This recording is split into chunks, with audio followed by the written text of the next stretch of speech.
Globalisasi. Kayaknya kita sering banget ya dengar kata ini. Tapi pernah kepikiran nggak kalau ini tuh sebenarnya kekuatan tak kasat mata yang ngebentuk hampir semua hal di sekitar kita. Mulai dari proyek di kota Anda, lapangan pekerjaan, bahkan sampai masa depan negara kita. Nah, hari ini kita akan bedah bareng dilema tersembunyi yang dihadapi para perencana kebijakan setiap hari. Coba deh bayangin skenario ini. Ada rencana bangun pelabuhan baru yang katanya bakal bikin ekonomi meroket dan buka ribuan lapangan kerja. Tapi, ada tapinya. Pembangunannya harus menggusur pemukiman warga yang udah tinggal di sana puluhan tahun. Nah loh, kemajuan atau kemanusiaan? Ini bukan pertanyaan gampang. Dan konflik kayak ginilah yang bikin isu globalisasi jadi terasa nyata dan personal banget. Terus gimana dong keputusan sesulit itu dibuat? Ternyata ada semacam buku panduan nggak tertulis yang dipakai para pengambil kebijakan. Nah, dalam pembahasan kali ini kita akan bongkar isinya, lembar demi lembar. Oke, kita masuk ke bagian pertama. Sebelum kita buka buku panduan tadi, kita harus samain persepsi dulu. Apa sih sebenarnya globalisasi itu? Ini jauh lebih dari sekedar perdagangan loh.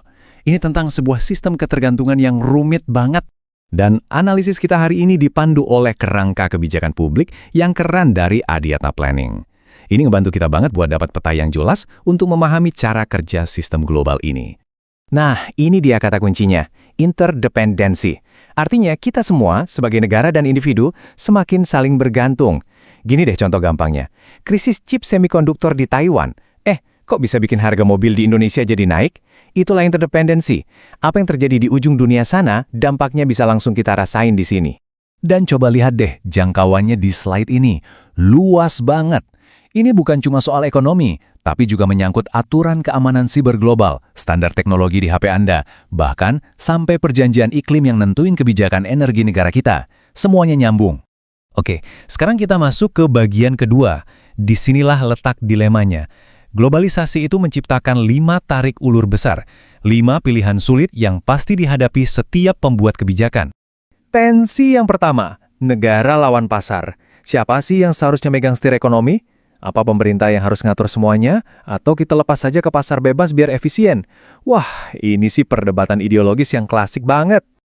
Tensi kedua, keterbukaan versus keterpinggiran. Ini kayak pedang bermata dua. Di satu sisi, kalau kita buka pintu, investasi dan ide-ide baru bisa masuk. Tapi, di sisi lain, industri kecil di dalam negeri bisa aja nggak kuat bersaing dan akhirnya gulung tikar.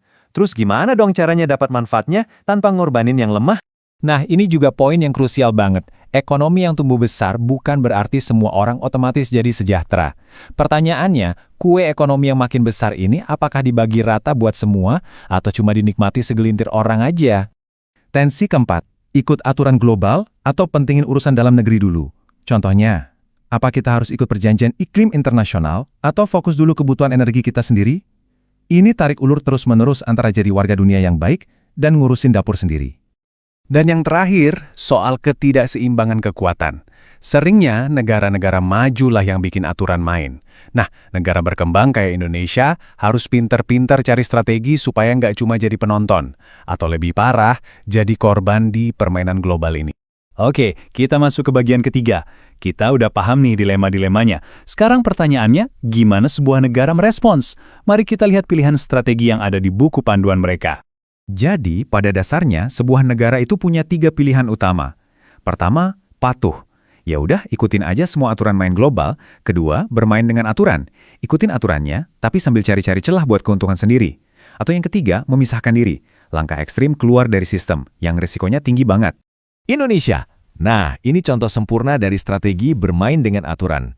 Di satu sisi, kita patuh sama komitmen iklim global. Tapi di sisi lain, kita berani melarang ekspor nikel mentah. Tujuannya apa? Supaya perusahaan asing mau nggak mau harus bangun pabrik pengolahannya di sini. Ini yang disebut hilirisasi.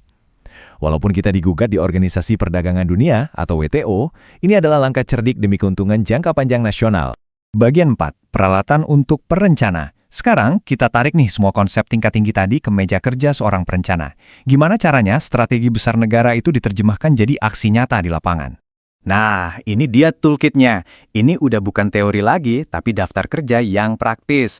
Mulai dari analisis risiko, pastiin manfaatnya nyampe ke semua orang, cek lagi apa udah sesuai standar internasional, dan yang paling penting, bangun kemampuan tim biar jago negosiasi di panggung dunia. Dan lihat deh, ini alat yang kelihatannya simpel, tapi sebenarnya powerful banget. Semacam daftar periksa sederhana yang maksa para perencana untuk nanyain pertanyaan-pertanyaan sulit. Proyek ini cuma kelihatan bagus di atas kertas, atau beneran bakal bermanfaat buat masyarakat luas?